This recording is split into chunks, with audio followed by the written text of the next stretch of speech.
Amém. Sem a presença de Deus, nada faz sentido. Nada. Mas com a presença dele, tudo faz sentido. Amém. Seja bem-vindo à casa do Pai. É um privilégio, uma honra compartilhar a palavra de Deus. Porque a palavra de Deus é tão preciosa, tão preciosa. E é uma honra poder estudar a palavra e ouvir o Espírito Santo de Deus e poder compartilhar com vocês. Nós estamos numa sequência de estudos. Quem veio domingo passado sabe que a gente começou um mês e estudos sobre superabundância. Nós tivemos a ministração da manhã, que foi sobre retirar as pedras. A ministração já está disponível pelo site, pela internet. À noite nós falamos sobre oração e sobre meditar na palavra. E hoje é uma continuação. E nós estamos ainda no preparo da terra. Ainda estamos preparando a terra. E quero que você continue com o teu espírito conectado com o Espírito Santo de Deus para ouvir a palavra. Amém?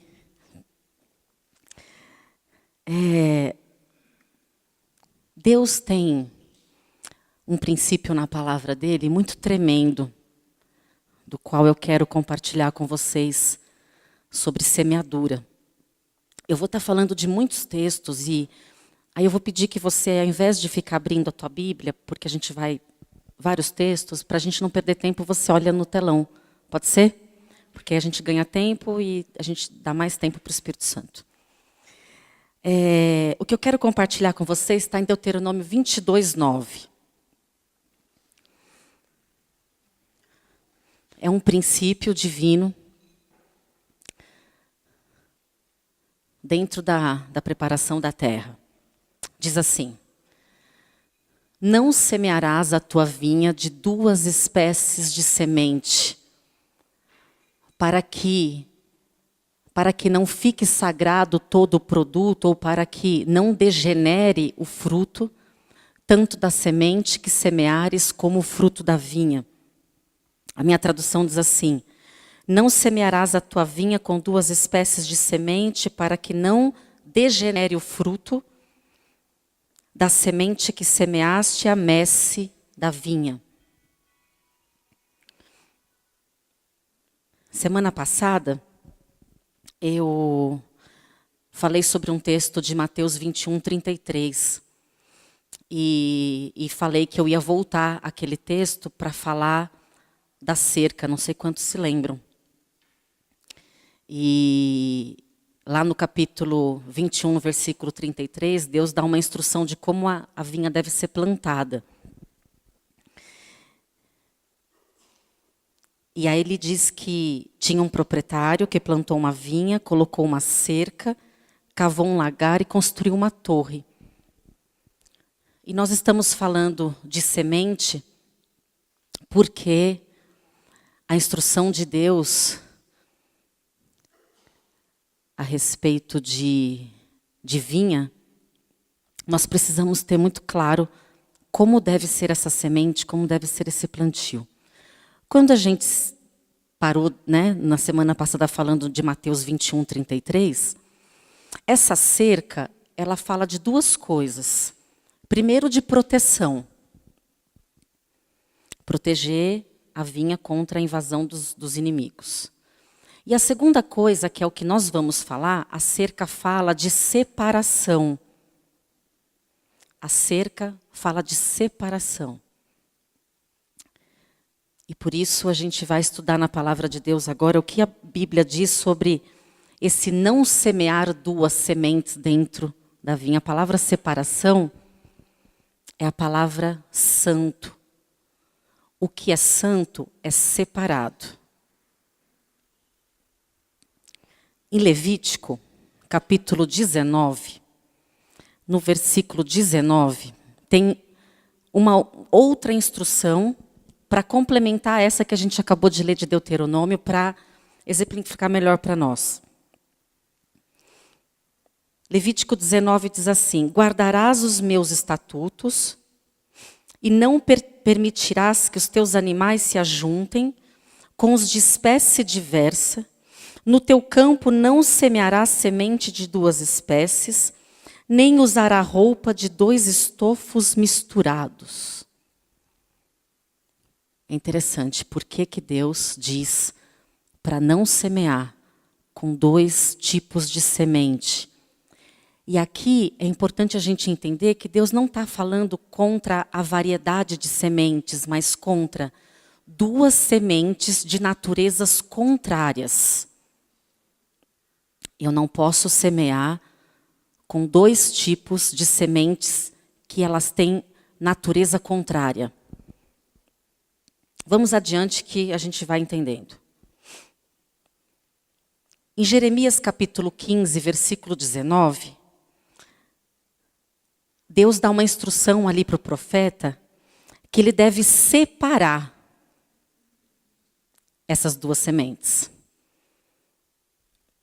Olha o que ele diz: se tu te arrependeres, eu te farei voltar e estarás diante de mim. Se apartares o precioso do vil, serás a minha boca, e eles se tornarão a ti, mas tu não passarás para o lado deles. Deus falando para o profeta: se você separar o que é precioso do que é vil, eu vou usar a tua boca será como a minha boca. E eles vão te ouvir. Eles passarão para o teu lado, mas você não passará para o lado deles.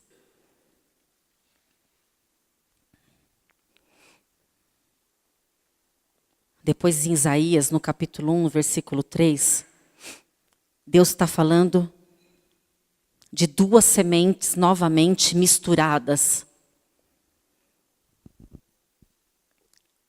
1,13, não continuareis a trazer ofertas vãs. Não posso suportar a iniquidade associada ao ajuntamento solene. Coisas de natureza contrária acontecendo ao mesmo tempo. Deus não pode prosperar, não há prosperidade onde há duas sementes de naturezas contrárias. Aqui é Deus falando em Isaías: eu não posso suportar que ao mesmo tempo se traga uma coisa santa e profana. Eu não posso aceitar que haja luz e trevas ao mesmo tempo na minha presença. A iniquidade junto com o que é santo.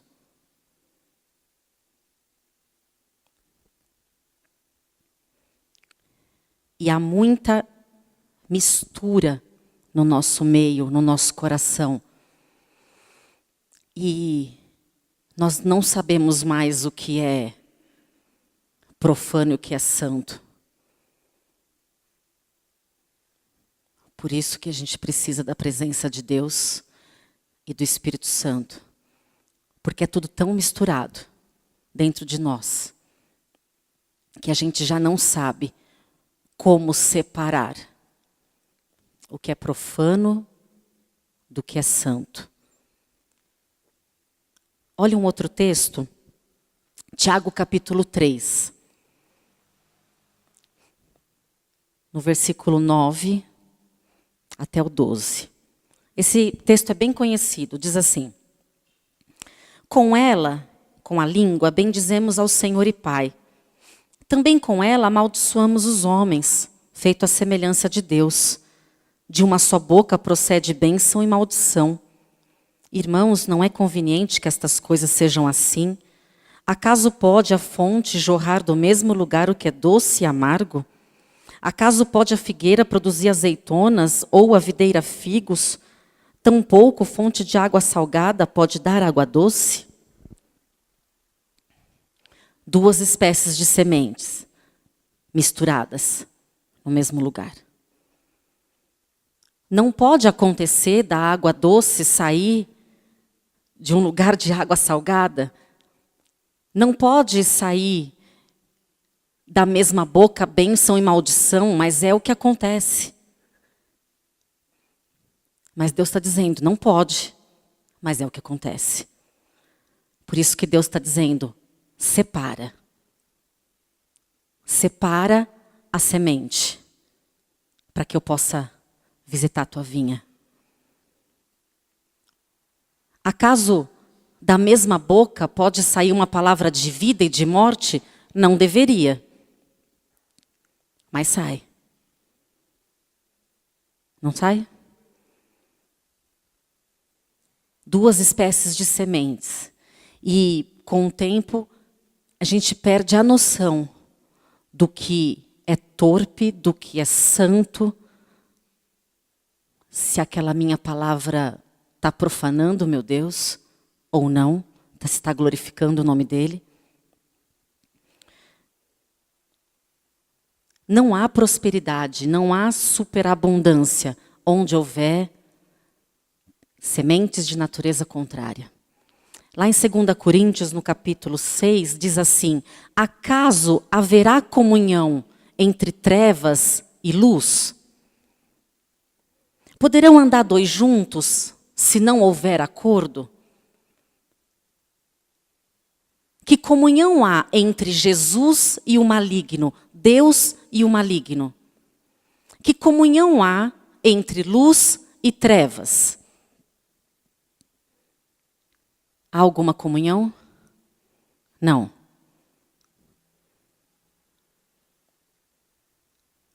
Como duas pessoas podem andar juntas se não houver acordo? Se não houver acordo, não há prosperidade. Se não houver acordo, não há bênção.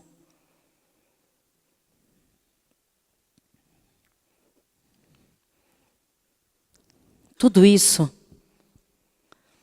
todos esses princípios, esses textos, nos levam à seguinte conclusão. Nós não podemos semear com duas sementes de natureza contrária por causa da natureza santa de Deus. Levítico 19, 2.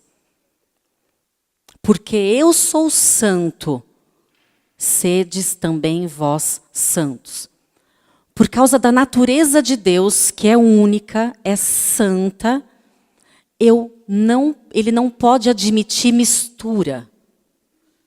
Ele não pode admitir luz com trevas, ele não pode admitir sementes misturadas. Porque ele é santo. Agora, nós precisamos do Espírito Santo de Deus, sabe por quê? Ali em Malaquias, no capítulo 1, versículo 7, Deus está trazendo ali uma palavra para o povo. E Deus está trazendo uma palavra e eles estão dizendo assim, mas a gente está fazendo o que de errado? Olha ali, ofereceis sobre o meu altar pão profano e dizeis, em que temos profanado? Eles começam a questionar, mas o que a gente está fazendo de errado? A gente está fazendo tudo tão certo. E aí Deus começa a falar, mas vocês estão trazendo sacrifício que eu não posso aceitar. Quem me dera tivesse alguém para fechar a porta, para que nem acontecesse nada aqui dentro.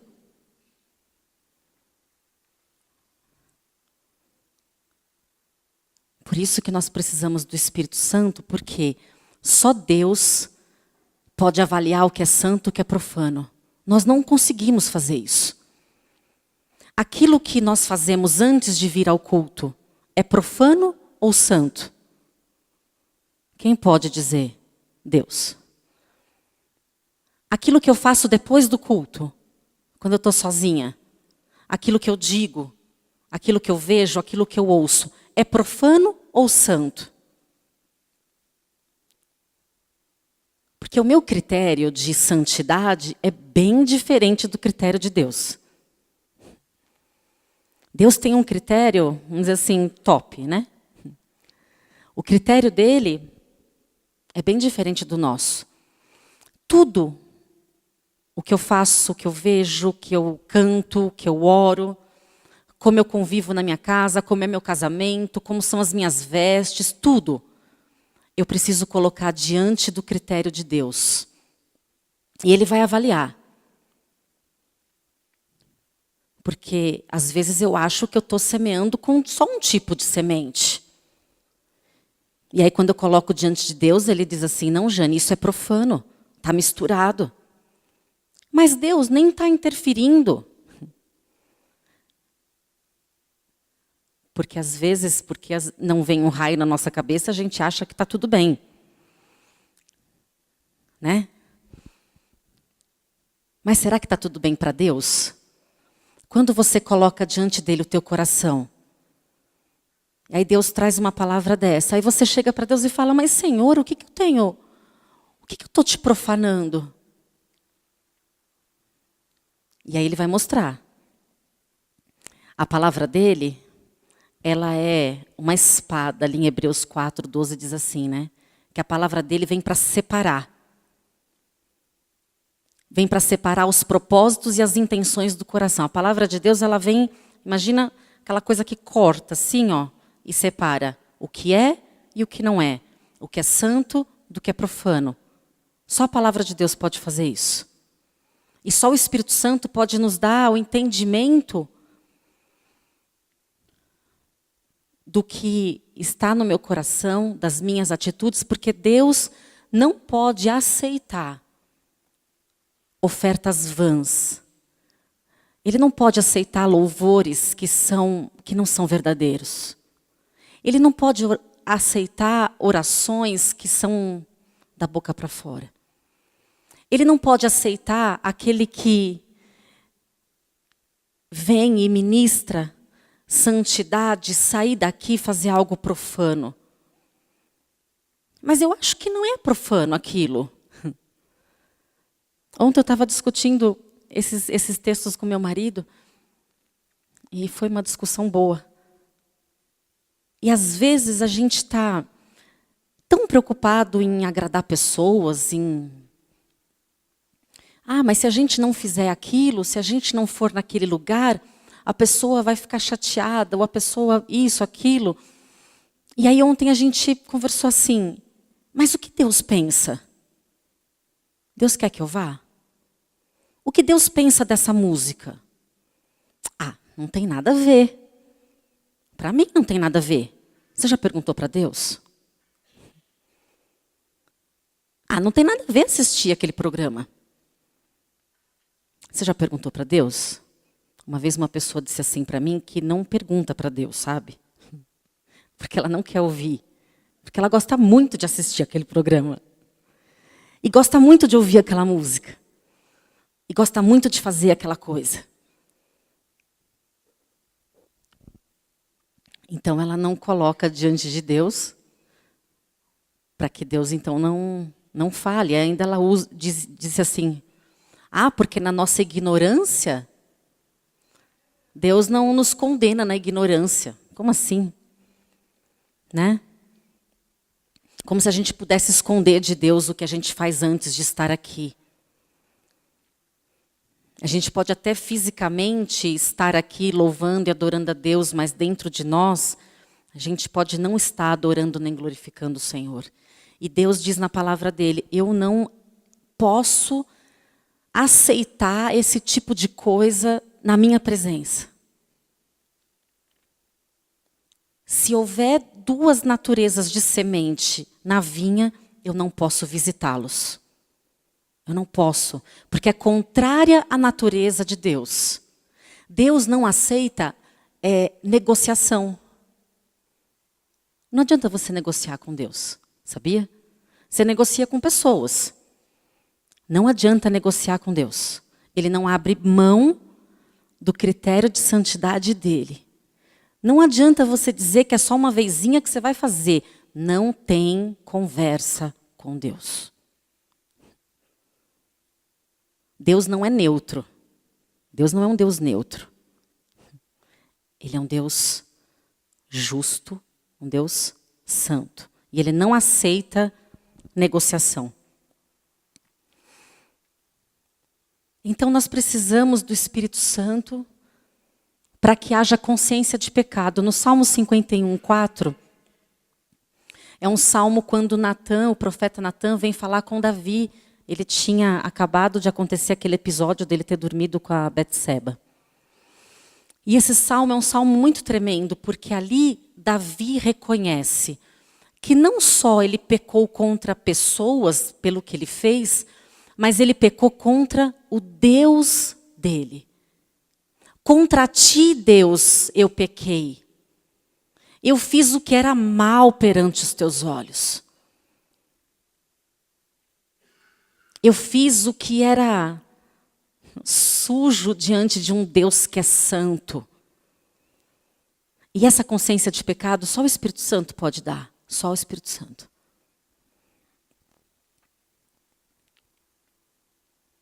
E aí eu quero te desafiar a perguntar para Deus se tudo, exatamente, absolutamente tudo o que você faz, tudo o que você fala, tudo o que você, as suas atitudes, o seu ministério, o seu casamento, se você colocar hoje na balança de Deus, o que vai ser separado como santo e o que vai ser separado como profano? Quando ele diz, sede santos porque eu sou santo, ele está dizendo, se separa. Você tem que se separar. Por isso que ele fala para pôr a cerca na vinha. Você tem que se separar. Se você se separa, eu te visito. Se você se aparta do mal, eu visito a tua plantação.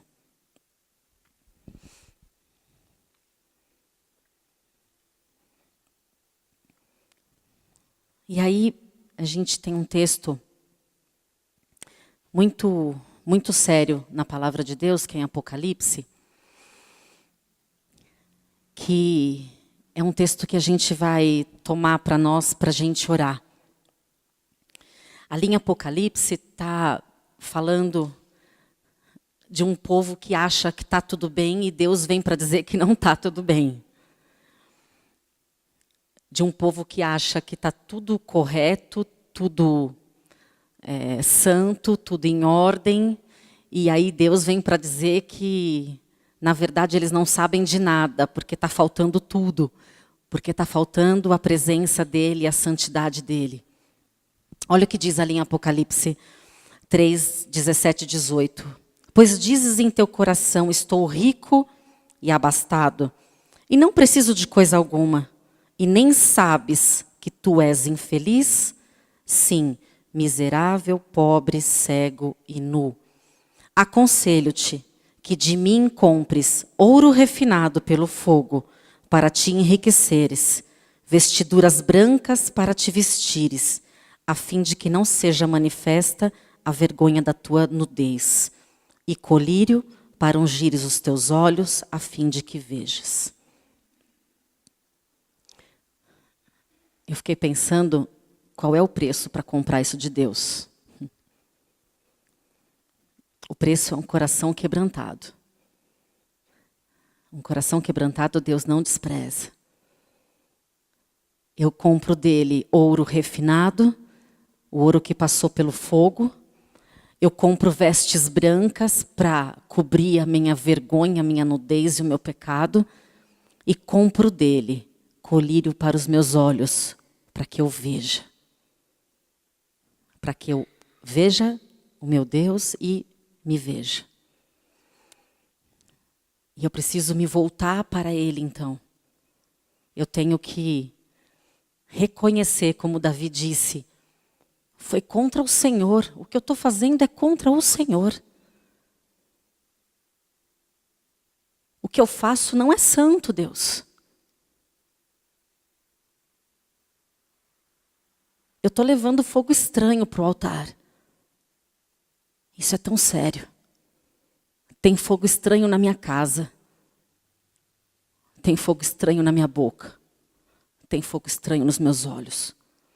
E eu preciso que o Espírito Santo venha aí e me leve ao arrependimento e me leve na presença do Pai. E na presença dele eu possa ser purificada, lavada, eu possa confessar os meus pecados.